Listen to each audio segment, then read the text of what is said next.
Hey, welcome everybody to JE OPETs kickoff and Industry Day. It looks like we got great participation. I recognize a lot of the folks out here, and I believe we have a lot of new companies as well interested in this. So that's all good. I'm glad.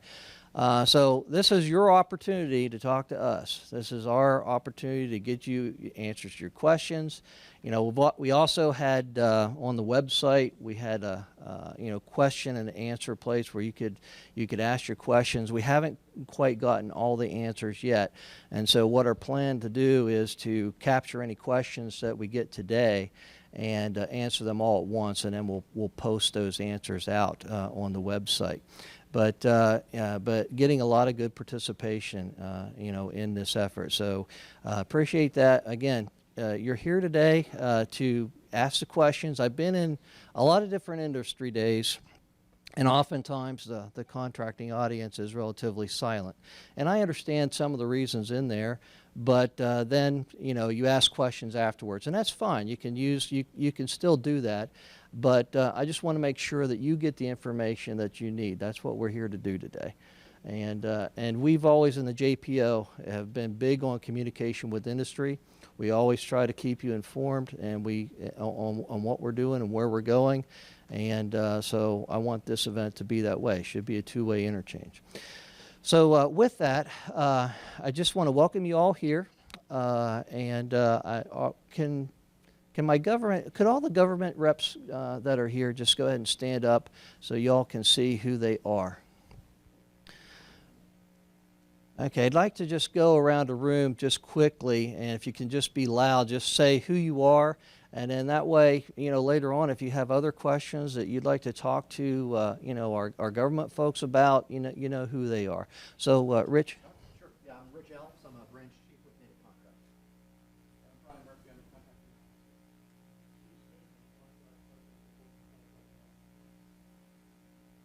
Mike Steinman, Deputy JPMIS.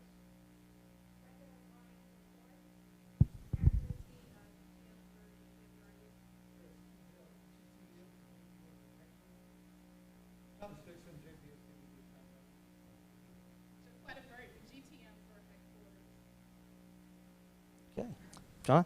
I'm John Gorell. He's my master strategist. Okay, so with that, we'll go ahead and kick it off and get started. If you have any questions, does anybody have any questions for me before we get started? Okay, let's do it. Okay. Well, good morning again. First of all, I'm John Gorell, and I'm, like I said, kind of the architect of the OPETs omnibus contract, the MAIDIQ contract. A couple of things that I wanted to tell everybody. First of all, let me grab my thing. Avatar is our support contractor out of Natick. They're over there. And they wanted me to make sure that for this audio event is being recorded, and it will be posted on the website. It's crucial that when you speak, if you have questions, we'd like you to come to this mic, and I know that that's a problem, but that way we can make sure that we get a recording of your questions so that we can answer it. Now, as Al said, we're going to try and answer some of the questions today that we've got, although we will post the official, if you will, response to those questions on our website after the fact. Once again, I do want to reintroduce Brian Murphy, Steve Smith. They are the contracting team, contracting officer for this MAIDIQ contract. They will be your contracting points of contact. Also, Brenda O'Brien is our COR. She will be running the IDIQ level contract. And we'll talk about the task orders underneath in just a moment. At the front door, you were given some, or you could ask for some 3x5 cards. If you have a question and you don't want to submit it or you don't want to ask it openly, please write it down, and you can or cannot put your name on it. It's okay. We will respond to it on the website. So we make sure that we get as much transparency as we possibly can on this. Okay. With that, Safety, we've gone over that. The exits, the bathrooms are outside through those doors and clear across the lobby. By the way, for those of you who don't know, this is a historic building. This was the training facility for the U.S. Chemical Demilitarization Program, which was about 98 timeframe. I was director. It was about a $15 billion program, and we were demilitarizing all of the U.S. chemical stockpile at 8 locations, and then one out at Johnston Atoll and Tooele. This was the training facility for that. And back here in the back bay, they had an incomplete duplication of the chem demil facility with the, quote, stairway to nowhere, because people had to work on a 2-story building and they had to get up the stairs in the moon suits, one-time use moon suits, and so we had to train them to go up the stairs and come back down and not trip over themselves as they were working in a highly toxic environment. If you go back there now and take a look, you'll see that they have the mobile decon stations and also some of the chemical decon that we used over in Syria here recently on board a ship, as well as an explosive decon system called, I've forgotten what it's called now, but anyway, it's back there. So this is a very historic building. Spent a lot of time here. Okay, so if I could have the first slide, please. All right, so what I wanted to do was, there's a significant difference between OPETs, the current contract, and JE OPETs. And we're trying to apply our lessons learned to that and reduce learning curve, and we want to reduce the administrative burden with regard to exercising not only the IDIQ, but also the task orders underneath. And again, all these slides are going to be posted, so be aware of that. So the first thing that we did is OPETs was a 5-year contract. This will be a 3-year base contract at the IDIQ level with a 3-year option period. Okay, we're going to have a minimum and maximum. Each one of the IDIQs, and there will be 3.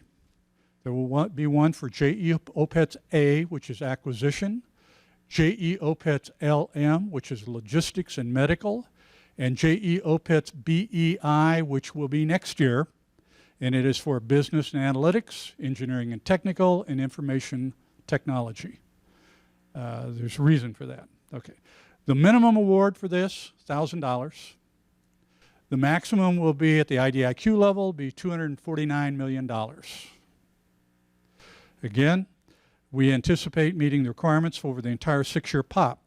Now, what we will probably do is have task orders that will have multiple personnel on them, rather than having a task order for a person or something like that, where we ended up with, I think we had something like 399 FTEs supporting the JPEO, full-time equivalents, and we had something like 370 task orders. We're not going to do that again. That was one of our lessons learned.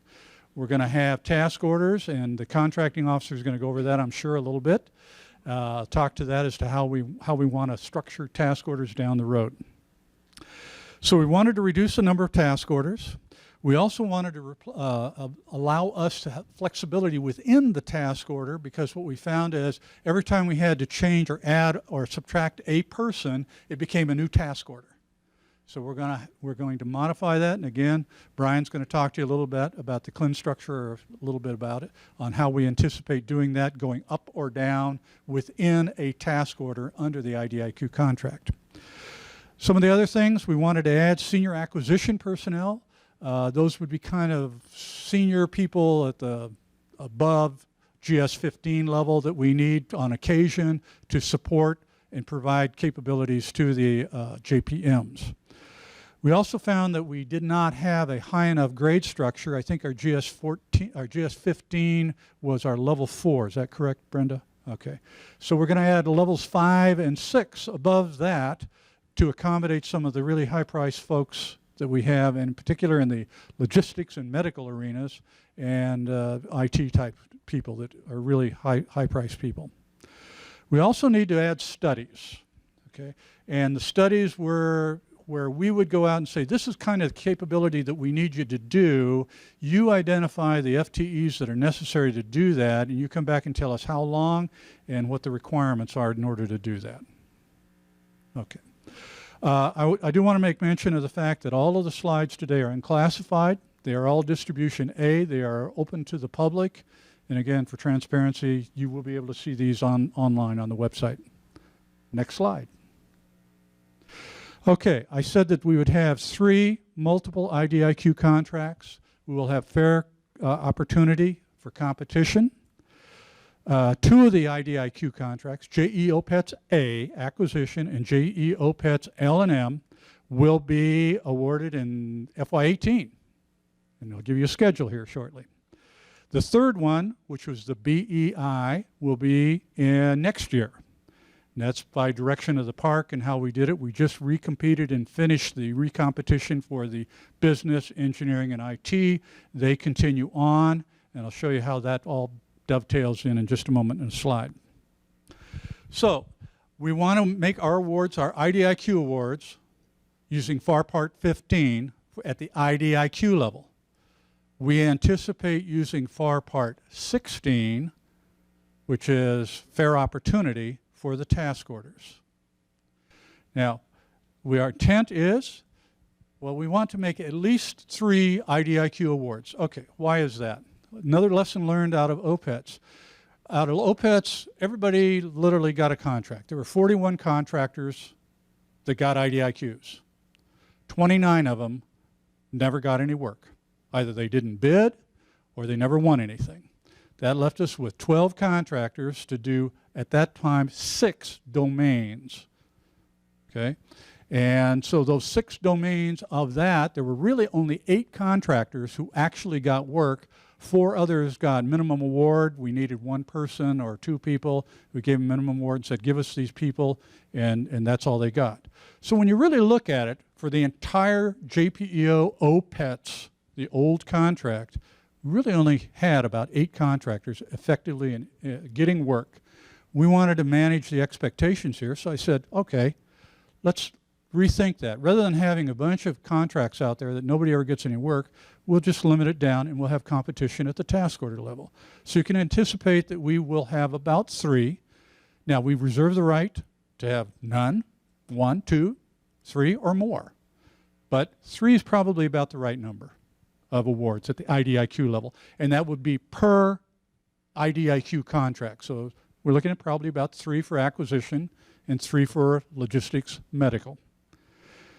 Okay, I said that the task orders would be awarded under FAR Part 16. Task orders, the way we're going to do it this time is we will have a 1-year base and many 1-year options. Remember, the IDIQ is for a 3-year base and 3-year option, or 6 years.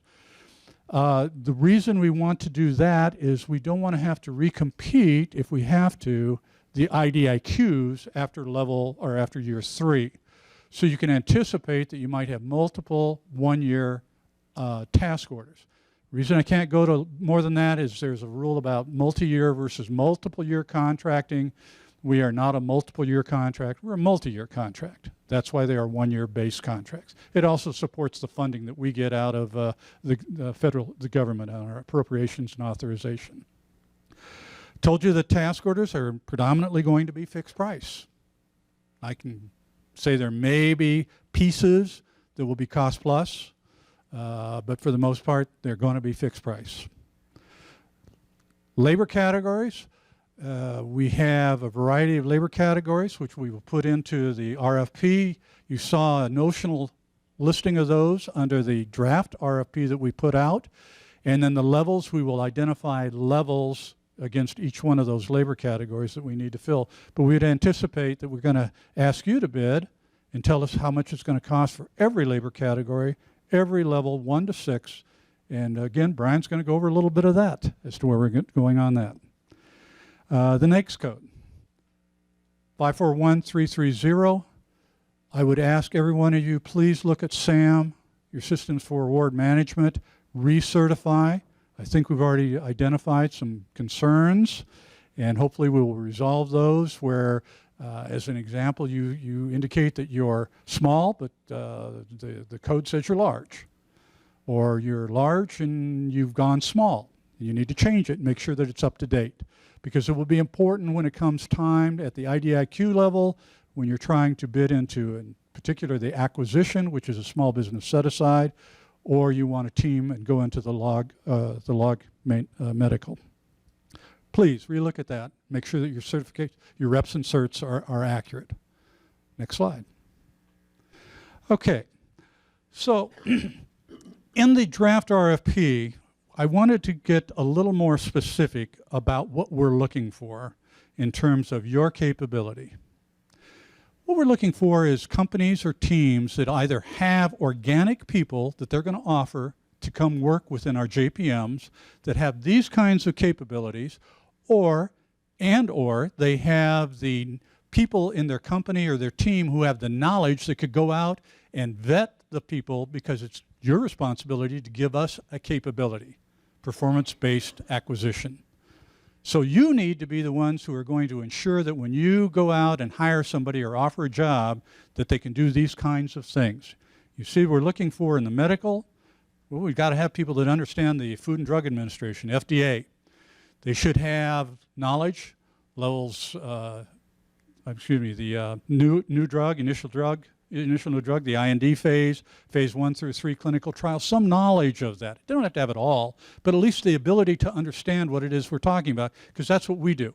We're taking drugs through FDA approval.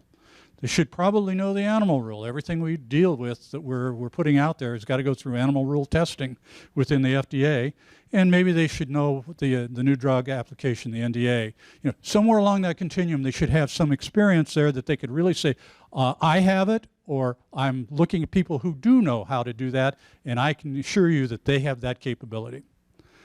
So within the team for Log Med, I see I've got a 3 instead of an E on experience. It's okay. Looks like a license plate. We want to make sure that you have the life cycle logistics sustainment planning knowledge, because that's what we're going to do. We're fielding pieces of equipment. And so you should have that, and you should be looking at DoD 5000.02, which is the operation of the Defense Acquisition System, and understand what it is that we have to do, because you're going to be providing people, either from your organic company or going out and hiring them, that are going to come to our JPMs and support them.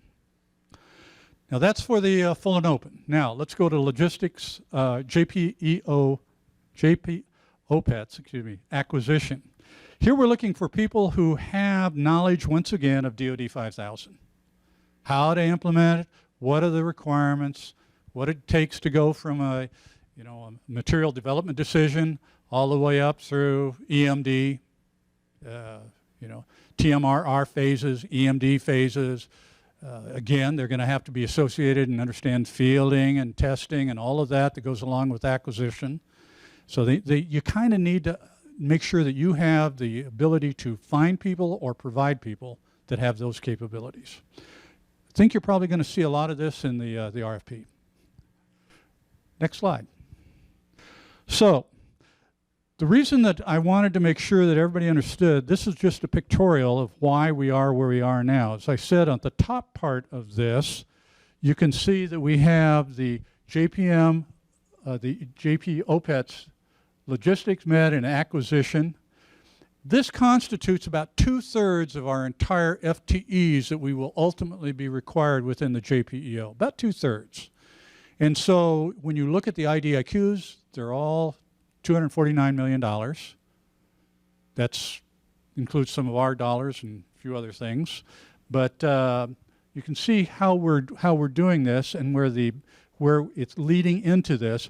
The park had directed us to recompete the BEI portion of that and delay it. It was 1 year and 6 months. We got 6 months out of the FAR and then 1 year delay he gave to us. And that's why BEI's next year. So you can in turn see that we will probably be doing this again next year, probably in the spring. Once again, Al will be happy smiling again. No, not, and we'll do it all again. Okay, next slide. Now, this is a pictorial, again, of how we would anticipate. And the numbers that I'm showing here are just out of the OPETs.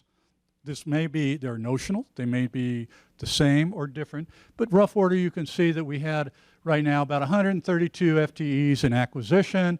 We might have 3 contractors. We've got $249 million, and under that we're going to have task orders, multiple task orders. Probably not a lot of them. Each one of these task orders may have 20 or 40 people on it of certain labor categories and various levels. We're not going to have 132 task orders. So you're going to see that you may have 2 or 3. Same thing with the log med, same kind of approach. And then next year, we'll do the same thing for BEI. Next slide.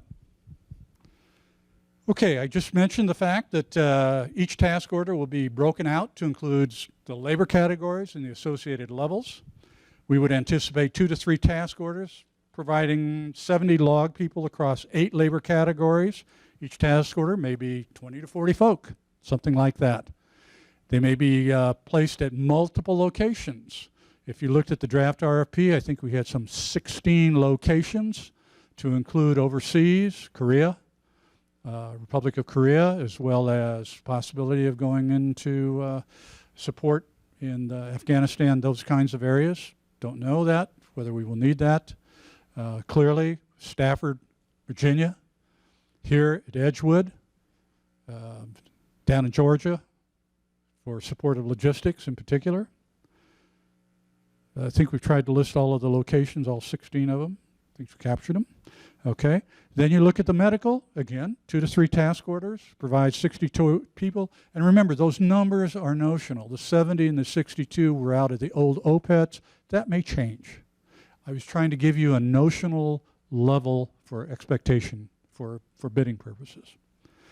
And then JP, the OPETs A, 40, right now it's 132 folk. We could have 7 labor categories. And again, the number of labor categories, it's about right. It may change. It's up to the COR and working with the JPMs to identify if there's any new labor categories. I told you we're going to have levels 1 through 6. There will be levels 1 through 6. Next slide. The schedule. Well, today is 28th of June. We've got an industry day. We anticipate the RFP going out first day of August. Right? That's what we're targeting. I told him 28 July. He said, no, July, August. So we're going to try and get that thing out by 1 August. So then what we want to do is we will go out and give you a 15 to 30 day response time. We will evaluate those RFPs. We will then go back out with task orders based on who wins the IDIQs. And it is our intention, because we need to have acquisition, logistics, and medical seats, people in the seats in February of next year. So you can immediately back that off, 30 days for you all to find the folk, and 30 days probably to ramp up, give an opportunity if you need to go out and get some new teaming, or you need to identify incumbents, or however you want to do it. So you really probably have about 60 days from the time we award the task order before we want people doing work, capabilities in the seats. Okay, all FTEs on task orders in place by February of 2018. The reason it's in red down at the bottom is I just wanted to make sure everybody remembers that FY18, that's L&M and A, FY19 is BEI. I think are there any immediate questions? And if not, we'll go ahead with the rest of the briefing from the contracting officer, and we'll, if you could, just save your questions till afterward, and we'll get back to you. How's that sound? Brian? You told you how to operate this thing. Yeah. Oh, wait a minute, do I get to drive the mic? I'm just going to leave it on. So we've a quick point on the task orders. I just want to say, I'm going to go off slide here a little bit. So the task orders will not be part of the RFP. So once we award the IDIQ, Right after that, the task order RFPs will go out. Okay, it's not simultaneous. It's going to be one after the other. So I think that's an important distinction. So just wanted to make that clear. Okay, so a quick note on these our RFP numbers here. On FedBiz Ops, these are 18, 1, and 2. But these are the actual numbers that you'll see when the RFP comes out. So we are going to issue these RFPs in 17. So that's why the 17 number is here.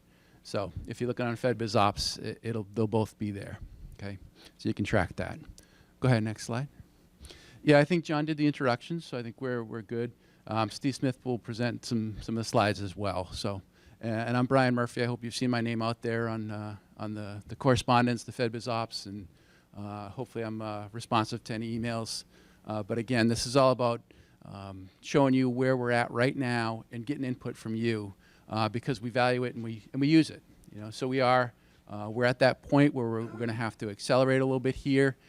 So if you've got some questions, you got some ideas, I'd be glad to field those. And again, anything we come up with today will be published on FedBiz Ops and the website. So it's information that everybody's going to get. Okay. So I'm going to talk a little bit about about our process here. Steve's going to talk a little bit about the RFP itself, and then I'm going to talk a little about OCIs at the end, because that's a real concern for us, and I think it is under any of the JPEO programs. So go ahead. Go ahead. That's good. Go ahead. Yeah. So like I said, this is everything you're seeing here right now is pre-decisional. Okay. So we've got a lot of gates. I'm a government employee. I've got a lot of people that I need to work this through and get approvals, and people can say, I don't understand this. So things could change between here and now, and I'm sure some things will change. So everything you're seeing here, everything that John presented, while accurate, is pre-decisional. So once you get that RFP in your hand, you know that I've gone through all my gates, and it's your turn to jump up and send us a response. So I think that's important to share right now. So, and again, that's also to foot stomp this a little bit. The costs that you've incurred so far are your own. We're not on an active contract yet. So those, we appreciate you doing this, and we know it takes not only time but expense for you to be here, but we value that, and I value that specifically. Okay. Yeah, so 3 awards under each IDIQ, and I think John explained that pretty well.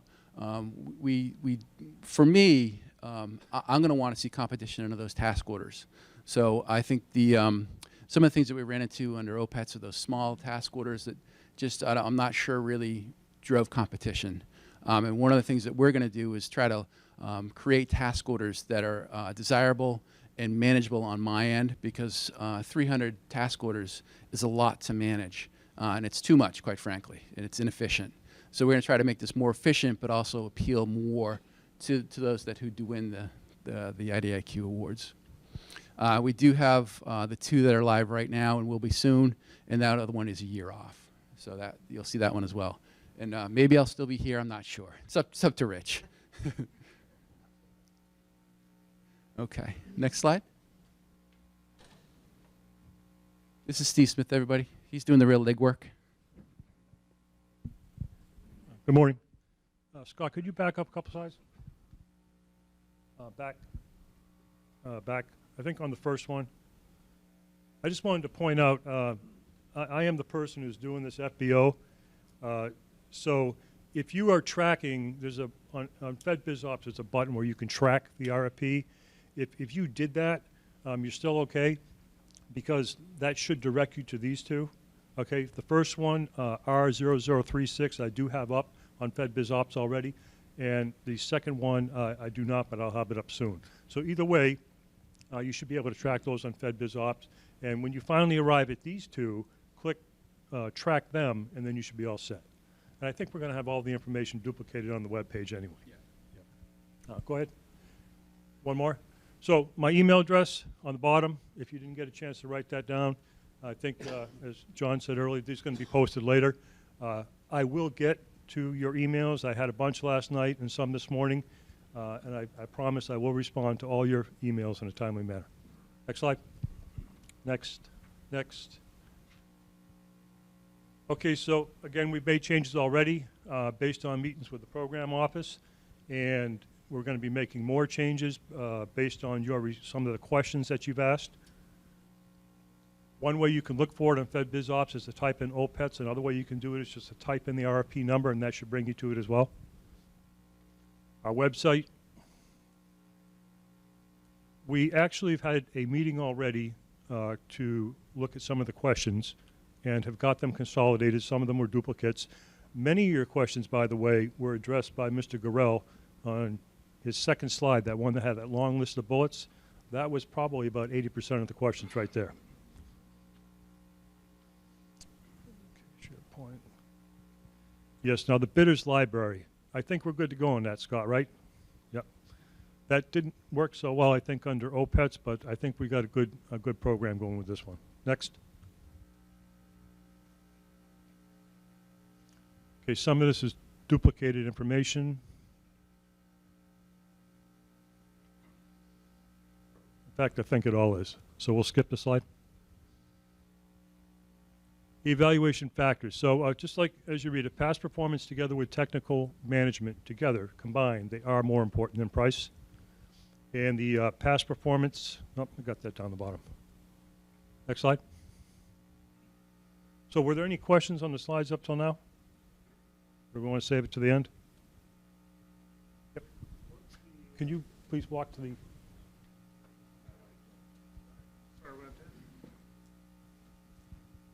Go back and show the ceiling on that at the IDIQ level. Is that dollar amount for each IDIQ? For each or IDIQ. total? For each IDIQ, yes. Yeah, ceiling amount on IDIQ. Yeah, so just so the folks at home who didn't make it today, there's 3 separate IDIQs. Each IDIQ will have a ceiling of $249 million. Yeah, so good. Okay, so I'm going to talk a little bit about OCIs. I'm not going to read my slides here because this is all FAR and DFARS based. But again, I'm just going to talk about it sort of in general because this is a concern for us. It's a concern for me. And a lot of times we don't necessarily know what the other parts of your business is doing. So it's really incumbent on you to identify an OCI, and we'll deal with it. Okay, we deal with them all the time. Some companies get them often, some never see them. But we can deal with OCIs for the most part as long as we know what's going on and we can create a plan. I can look at a plan, we can work with our legal, and there's things that we can overcome so that you can be a player in this type of thing. But if we don't know about it and find out about it afterwards, then we've got a whole separate set of issues to be concerned about. So it's really incumbent on you because I just don't see the whole business. So come to me, come to another KO, let us know what you see, and we'll work with it. Okay. So OCIs are a big concern. I just want to foot stomp that. Okay. These are the FAR parts. If you want to go look, it's fun reading. Maybe late at night. There's DFARS parts as well. So, okay, go ahead. So I think what we want to do at this point, we have some questions and answers from industry from the website. But I think what I want to do is take about maybe 5 minutes. People take a quick break, and then what I'd like to do is John and I will come up and we'll go through these, and also open the mic because I'd like to have some questions here in the audience if you have them. And I'm more than willing to answer whatever we can. If we can't, again, we'll take it back, and they're all going to be posted. So we'll do that. So why don't you go ahead and take 10 minutes, and then stretch out, and we'll come back. Thank you.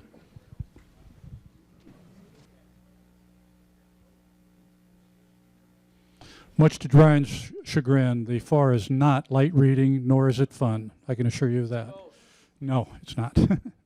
Okay, just one last time. If you have questions that are submitted on the 3x5 cards, please give them to Zoe Zerby. Zoe, where'd you go? There she is, right back there. Second thing is we're going to, rather than having the mic in the middle, oh my gosh, we're going to carry the mic to you if you have questions so that you don't have to get up. Hopefully we can get to you. Okay, and Scott, Avatar will be taking care of that. Okay. Okay. Okay. So So I'm just going to go through the questions. I think it's probably the best way to do this. So we do have a handful of questions up here. And again, Scott's available to run around, work up a sweat. So if you have any questions, just maybe stand up. I think it's probably the best. So I got a first question here is the current OPETs requires every employee to have a secret clearance. Please discuss the JE OPET security requirement. That's going to be at the task order level. So we, at this point, I'm not going to give a blanket statement about the security level on the task orders. Okay, so that'll be determined at the task order level, and will be provided to you when those RFPs on the task order level come out. Yeah, there's a question here. So the question was, how will the current schedule affect the OPETs task order supporting one-off government customers outside the JPEO CBD? So the task orders that you have right now under the current OPETs ends when this one begins. And in fact, we will transition at that point in time. It'll be in February for the OPETs A and the OPETs L and M. And so that's why we're looking at having a 30-day ramp up and then a 30-day, if you will, hiring and getting people in the seats period prior to the actual start of the task order under JE OPETs. Now the BEI will continue on until it is replaced and it's transitioned directly into the JE OPETs BEI. That also will be in February, a year from this coming February. So that's for planning purposes. So you can see that we're trying to give you at least 30 days to, if you're awarded an IDIQ and the task order comes out, to look at it, try and figure out how you want to get there, and then work toward it.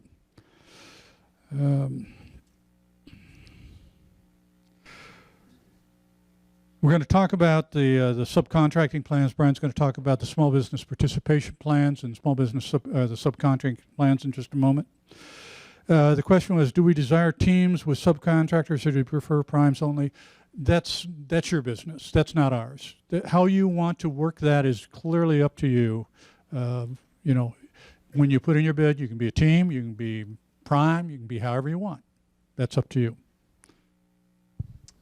So Al asked me to clarify the secret requirement. So similar to OPETs, most of the positions are going to require secret clearance, but there will be times where that's not required, and also there are times where a top secret would be required as well.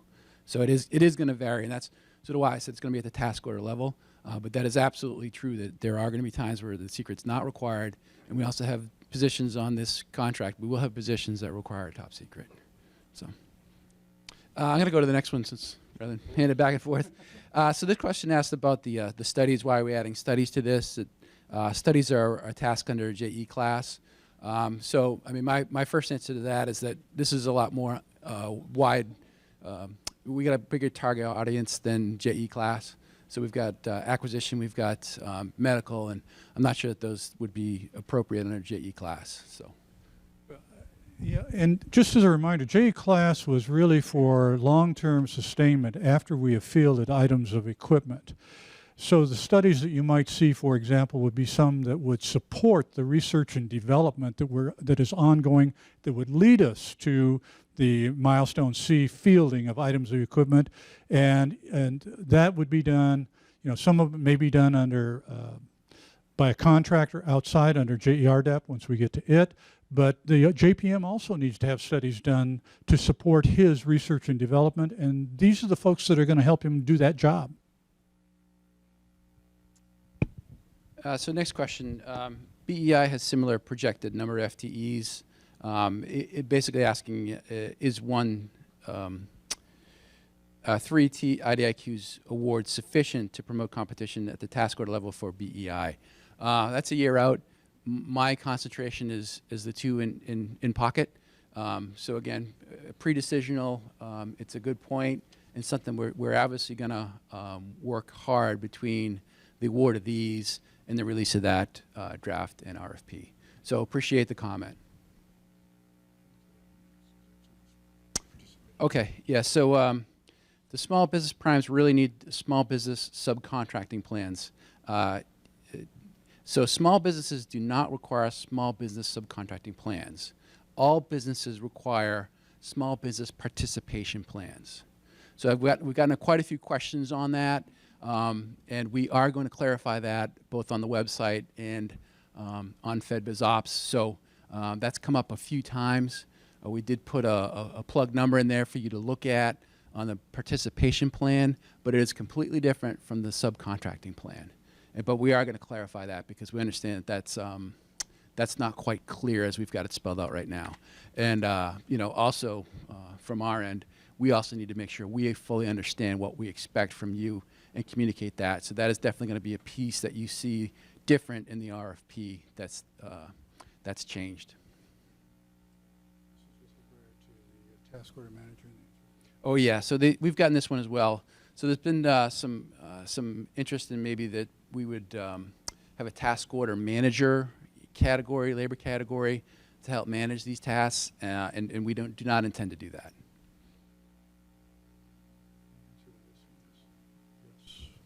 Can be used. Okay. Can a major subcontractor's past performance be used or only primes?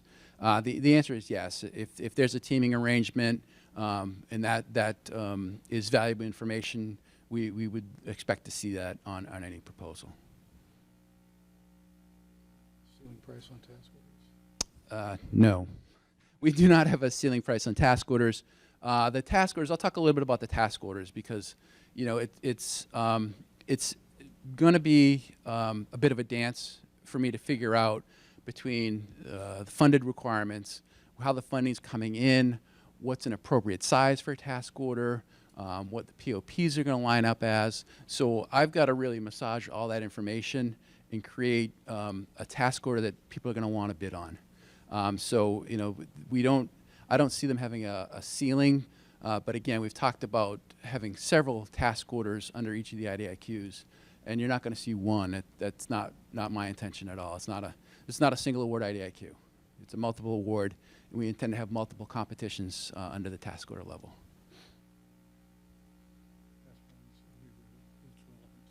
It's relevant. Yeah, this is another good question too. So past performance does not specifically need to be JPO CBD related. We understand that there are other activities out there that we can benefit from that experience, and you've got experience in that. So it does not specifically need to be Chem Bio Defense related past performance. Yes, and yes. That's easy. This is great. I don't even have to answer them.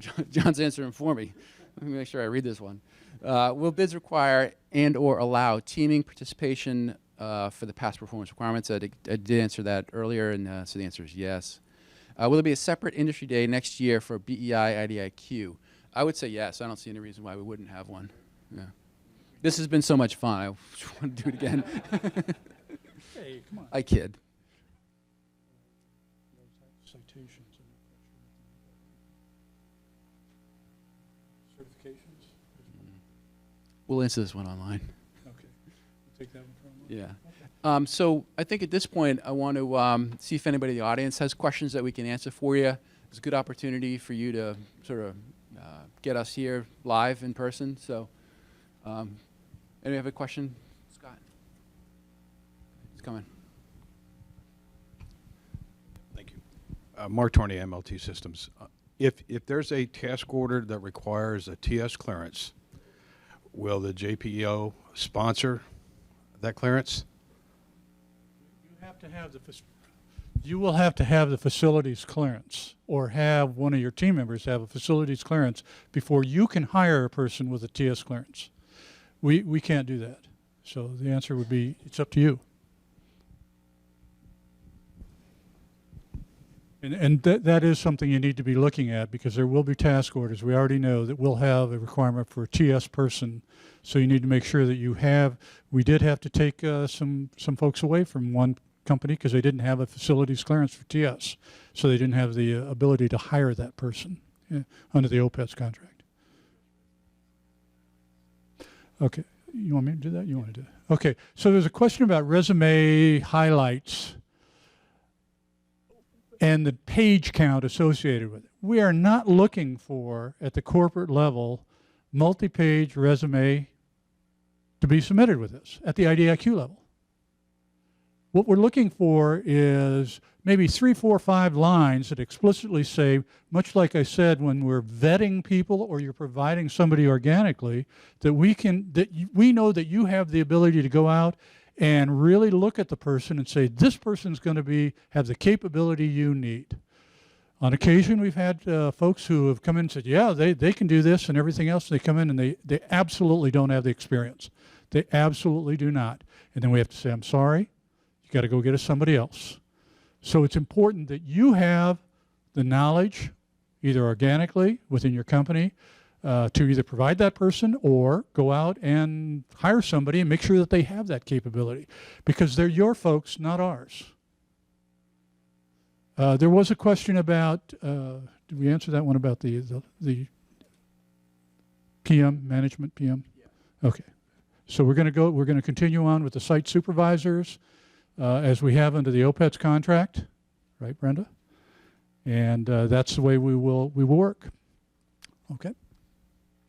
Yeah, so I think the last thing I want to address, there's more questions for sure that have been handed in, but I've just read through them, and I'm probably going to have to go back and do a little research on those and answer them publicly, again, through the website and FBO. The last thing I wanted to address, unless there's any more questions, which I hope there are, but I'm just going to, real quick, the pricing on the IDIQ, we haven't quite finalized what the scheme's going to be. In the beginning, I wanted to do every labor category, every location, offsite and onsite, and I realized that that's just unwieldy. It's unwieldy, and more information than we could realistically ask of you to provide. So that's not going to be it. I think at this point, we're leaning towards some of the higher cost labor categories, asking for those prices, and then specific labor categories that we know we're going to be used often, and create a pricing scheme based on that. But again, that's still in works. So I don't have any more information on that. I'm going to reach out to my pricing support folks, and we're going to figure it out. It'll make sense, and it'll be reasonable. It won't be a crazy, 8,000 line spreadsheet. So. You would anticipate that you will be able to adjust your rates on an annual basis. I know that was an issue with the current OPETs, and there was a question here about what is the period of performance of task orders. I think I answered that it's going to be 1 year base plus many 1 year options. And so what we would anticipate is looking at adjustments, economic adjustments or whatever on a routine basis, 1 year basis probably. That's what we're looking at. Next code, we are going to use 541330. We have looked at other NAICS codes, and that's the one we've been using for OPETs throughout. It seems to work very well. It's most fitting to the kinds of things that we do within the JPM, and that's the one we're going to use. So again, it's $38.5 million ceiling for small business. Please go back and recertify on SAM. Hi, Patrick Mullen, Sabre Systems. 2 questions. You briefed that you anticipate a 15 to 30-day turn for the IDIQ response. Do you anticipate a similar turn time for each of the task order responses? Second question is, can you speak to the on-site, off-site labor mix? And if you can't, do you anticipate there being a requirement for a local contractor facility within a certain radius of this local facility? So I'll answer the first question. The IDIQ will be a 30-day. The task order is going to be different. So I'm versed in Part 16.5, and I want to use 16.5 in the way that it was intended. And it's not going to look like 15. We're going to do different task orders. Some of them will be quicker turns. 16 allows you a lot more flexibility, which we feel like we need with this requirement. So they're not all going to be 30 days, here's your PWS, go out and go get them. It's going to look a little bit different than that time to time. Will a lot of them end up being like that? Absolutely. But I'm here to use, I've been hired to use 16 like 16 and not like Part 15. So hopefully that answers your question. But certainly it's going to be more flexible than a standard 30-day turnaround. What was the second? I'm sorry. Second question is, can you speak a little bit to the on-site, off-site mix? And if you can't, do you anticipate there being a contractor facility requirement in a radius of this installation? Yeah, so let me answer the facility question first. I'm not going to tell you how to do your business. That's up to you. So, but again, you'll have to manage your people. So however you choose to do that is on you. I know that was in the OPETs, somewhere in the OPETs documentation, but I don't think that that's not something that I expect to see in this RFP at all. So, and as far as the on-site, off-site, can you address that? I would anticipate that you're going to have if you're going to have a site supervisor, they may be within a geographic area because you're providing logistics and medical, something, you may have some medical up here at Aberdeen and some logistics people, so you may have a single site supervisor, and they may also be your point of contact for off-site overseas, onesies and twosies. But you're going to have to decide how you want to do that. But you're not going to restrict it. As long as you don't say there is a requirement, then that's up to us. What's the, is it one site supervisor at every location? Okay. Yeah, so there is a requirement for an on-site supervisor per location, and that's because these are not government employees, and we need to keep this separate from any kind of personal services or any appearance of that. So there is a requirement for an on-site supervisor per location. Keep us clean of that. So, It's your business, your people. go ahead. I think we had a question over here.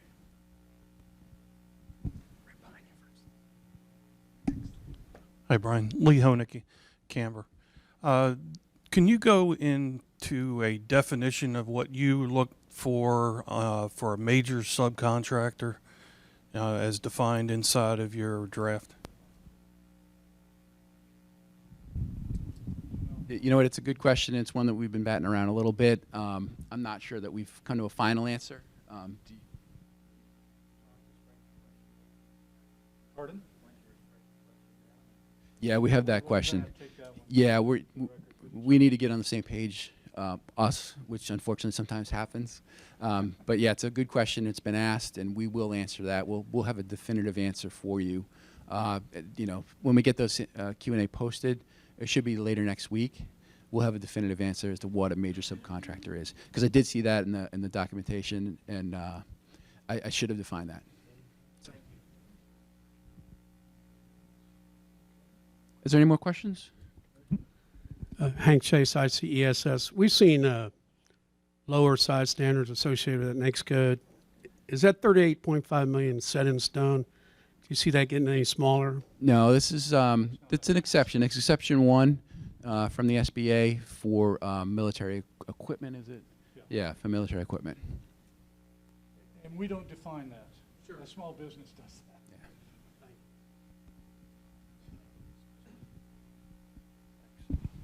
Good morning, Charlie Janney with Veteran Corps.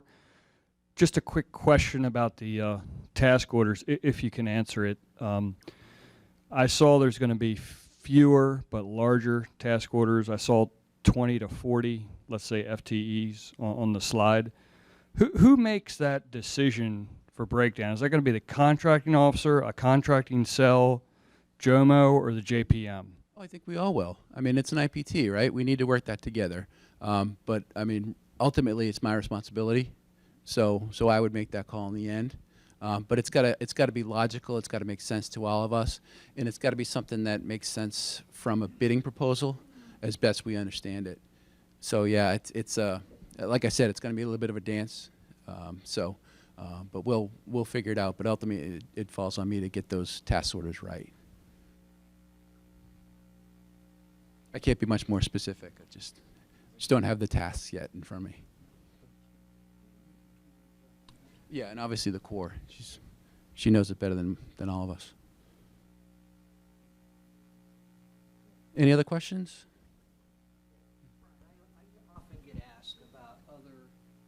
I often get asked about other organizations and agencies being able to use OPETs, and I'm probably anticipating we'll get the same questions with JE OPETs, and I don't think we covered that. Can you address that? No, we didn't cover that. You're right. We have left, John called it headspace. We do have room on these IDIQ contracts for other agencies to use JE OPETs. Yeah, other federal agencies. So yes, there will be other agencies that use this contract. That will come through our office though, so you won't see other contracting shops using the contract. It'll be through my my office, Rich's office.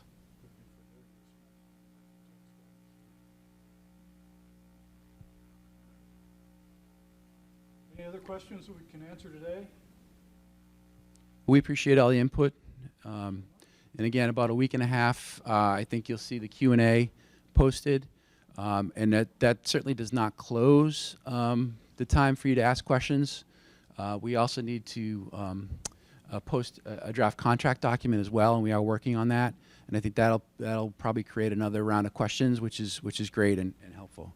So I just want to thank you all for being here. Just a reminder, you can still continue to submit questions online, FedBizOps, or on the site. And again, you want to close that, or you want to just mean that? No, we're going to leave it open for now. So if you got other questions, please submit them, and we'll try and get to them as soon as we can. He'll try and get to them as soon as he can. Steve will try to get to him. Passing the buck. There it is. There it is. Thank you all again very much for coming. I really appreciate your interest in this, and we look forward to working with all of you. Thank you again.